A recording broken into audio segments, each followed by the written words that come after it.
Message de Philippe Christori, évêque de Chartres, en ce vendredi 31 janvier 2025. Toi viens et suis-moi. Voici une parole attirante de Jésus, mais c'est une parole qui nous fait peur. En effet, te suivre Jésus, mais où et comment ? Les apôtres ont accueilli cet appel, et il est nécessaire de comprendre comment cet appel à suivre Jésus peut être vécu dans l'Église aujourd'hui. Une vocation répond à cela, la vie consacrée dans le célibat. Avant de découvrir plus avant cette forme de vie chrétienne, permettez-moi de vous dire que je suis actuellement au Gabon, accompagné par une délégation de laïcs chartrains dans le diocèse d'Oyem, qui nous accueille durant une semaine. Nous découvrons la grande forêt équatoriale, luxuriante, avec sa faune et sa flore, comme ses arbres immenses. L'Église y est très vivante, les Gabonais étant très majoritairement catholiques. Le diocèse de Chartres bénéficie d'une relation historique avec ce diocèse africain. Nous nous connaissons bien. Plusieurs prêtres de ce pays sont en ministère en Eure-et-Loire. Cette fois-ci, nous retrouvons avec joie le Père Godefroy, qui a servi plusieurs années, notamment à l'église Saint-Pierre à Chartres. Le Père Pascal, venu il y a 2 ans à Chartres, et le Père Olivier, qui fut étudiant en mission à Dreux. Monseigneur Jean-Vincent Ondo Eyéné nous ouvre largement ses portes, et, à son invitation, j'aurai la joie d'ordonner 2 nouveaux diacres ce samedi 1er février. C'est là l'expérience concrète de l'universalité de l'Église. C'est en ce sens qu'elle est catholique, cet adjectif signifiant universel. Ces liens sont donc précieux. Dimanche 2 février, nous fêterons la présentation de Jésus au Temple. Dans la Bible, la coutume prévoit que le premier enfant soit consacré au Seigneur. Joseph et Marie apportent donc leur nouveau-né, Jésus, conformément à la tradition. Ils l'offrent à Dieu, reçoivent la mission de l'éduquer et pour le racheter, offrent 2 tourterelles qui seront ensuite relâchées comme offrande. Au temple, ils rencontrent 2 personnes merveilleuses, le vieillard Siméon et une vieille femme veuve, Anne, qui prophétise sur l'enfant. Mes yeux ont vu le salut, lumière pour éclairer les nations, et gloire de ton peuple Israël au Seigneur. Cet épisode de l'Évangile est l'occasion de fêter les personnes consacrées, religieux et religieuses, ceux et celles qui ont choisi de vivre un célibat pour le royaume dans une chasteté totale.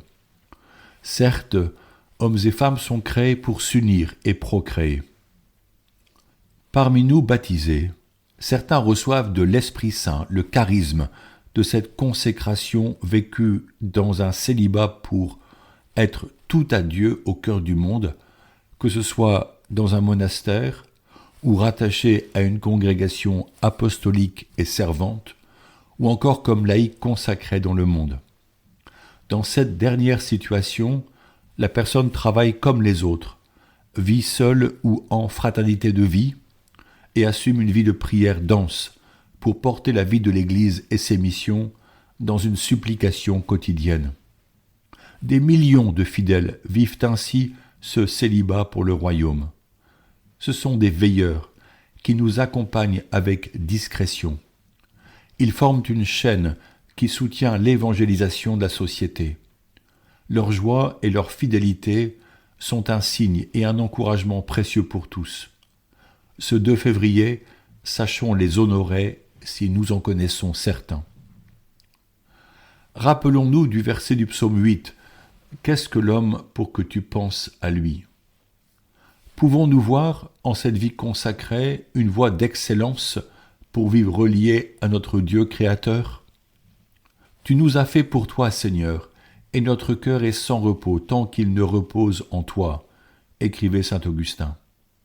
Si le choix d'une consécration entière effraie parfois les jeunes, car elle ne correspond pas au code du monde actuel, il demeure le choix audacieux du don de soi, à condition qu'il soit pleinement libre. Cela demande une vie spirituelle profonde et persévérante afin de discerner cet appel. Bien entendu, le célibat appelle l'abandon de toute sexualité active avec un conjoint, mais ouvre la voie à une large communion de cœur avec les autres chrétiens et même au-delà.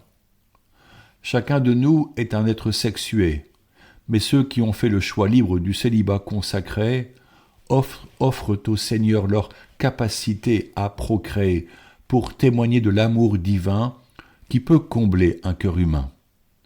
L'homme est toujours fait pour plus que soi. Il n'est pas bon que l'homme soit seul, affirme le livre de la Genèse. Cela est vrai.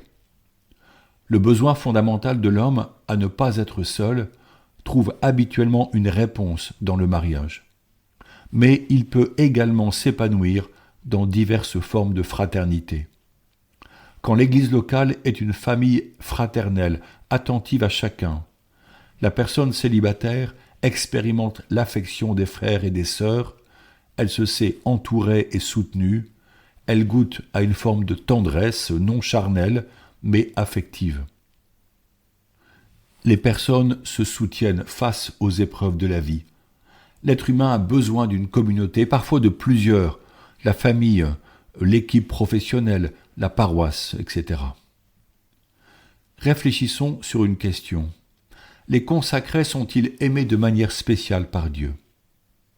En réalité, personne n'est plus aimé par Dieu qu'un autre. Dès notre naissance, nous sommes tous destinés à la béatitude éternelle, et le baptême nous en donne la promesse.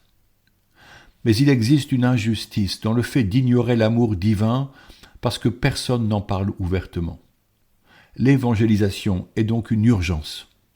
C'est pour cela que Jésus dit à cet homme dont le père est décédé, « Toi, laisse les morts enterrer les morts et pars annoncer le royaume de Dieu. » C'est une parole ferme qui peut choquer, car toute personne souhaite en principe accompagner un proche parent lorsqu'il meurt. Jésus signifie là la priorité due à l'annonce de la bonne nouvelle et de l'espérance en la vie éternelle. L'évangélisation n'est pas du prosélytisme, mais elle a pour objet la réparation de cette injustice par la transmission de la parole de vie. En effet, personne ne sait que l'homme est le temple de l'Esprit, si cela ne lui est pas enseigné par l'annonce de la parole et transmis par le baptême. Or, l'Esprit est Dieu dans son parfait amour de communion. L'Esprit nous fait devenir enfants de la lumière. Nous affirmons que la vraie vie de l'homme, c'est la vie dans le Christ. À l'écoute du Saint-Esprit, l'homme accomplit sa vocation. Avec le Christ, l'homme découvre et vit librement, car être libre s'accomplit dans l'amour parfait. À l'inverse, tout ce qui contredit l'amour blesse notre liberté et lie notre âme au mal, qui affecte alors notre joie, au point que l'homme devient triste et désabusé. Le projet divin est tout autre. Par sa passion, le Christ nous a délivrés du malin et du péché. Il nous a mérité une vie nouvelle dans l'Esprit Saint. Sa grâce restaure ce que le péché avait détérioré en nous. Pour comprendre le choix de la vie consacrée, il est nécessaire de passer par l'expérience de la miséricorde divine qui libère de ce mal et de ses conséquences pour embrasser ensuite librement l'appel de l'Esprit à se donner entièrement. C'est pour cela que la société, et souvent les journalistes, ne comprennent pas ce qui peut pousser certains chrétiens à faire le choix de la vie religieuse et du célibat pour le royaume. Le Christ n'invite pas à manquer, mais à posséder la meilleure part, à vivre une vie pleine dans la lumière. Certains sont éblouis par la rencontre du Christ vivant, et presque du jour au lendemain, abandonnent ce qu'ils possèdent pour se mettre à sa suite. Seulement ceux qui peuvent comprendre, comprendront. Jésus n'a-t-il pas promis que ceux qui laisseraient maison, champs et famille pour le suivre recevraient le centuple ? L'Église ne dénigre pas la vocation naturelle au mariage, ni la parentalité. Elle cherche même à dire toute la valeur de la famille unie dans la lumière divine. Dieu nous crée pour que nous vivions cet état de vie commun à beaucoup de personnes, dans l'amour, unis par un sacrement qu'est le mariage. Néanmoins, secrètement, il appelle certains parmi nous à une autre vie, en faisant un choix différent qui, certes, apparaît très exigeant, afin de vivre une autre fécondité à travers le don de soi. Comment entendre cet appel ? La voie normale est d'avoir une profonde vie spirituelle en donnant un temps conséquent chaque jour à la prière. Dans cette activité, le Christ parle en notre cœur. Là, nous pouvons écouter le doux murmure de son cœur tout en méditant les évangiles. Chaque baptisé devient prêtre, prophète et roi. Les consacrés et les religieux que nous honorerons en cette fête de la présentation de Jésus au temple sont les témoins vivants que le Christ n'enlève rien et il donne tout, selon la belle formule du pape Benoît XVI. Il nous stimule dans la confiance. Il nous désigne le chemin des béatitudes. Heureux ceux qui entendent la voix de Dieu et qui la suivent. Je vous propose de prier ensemble pour que des jeunes gens se lèvent et se consacrent totalement. Prions pour que tous les fidèles comprennent mieux ce charisme de la vie consacrée et soutiennent ceux et celles qui en font le choix. Confiez-les à Notre-Dame de Chartres qui attire beaucoup de pèlerins en ce jubilé des 1000 ans de la crypte de la cathédrale. Je vous salue Marie, pleine de grâce. Le Seigneur est avec vous, vous êtes bénie entre toutes les femmes et Jésus, le fruit de vos entrailles, est béni. Sainte Marie, Mère de Dieu, priez pour nous pauvres pécheurs, maintenant et à l'heure de notre mort. Amen. Bonne journée.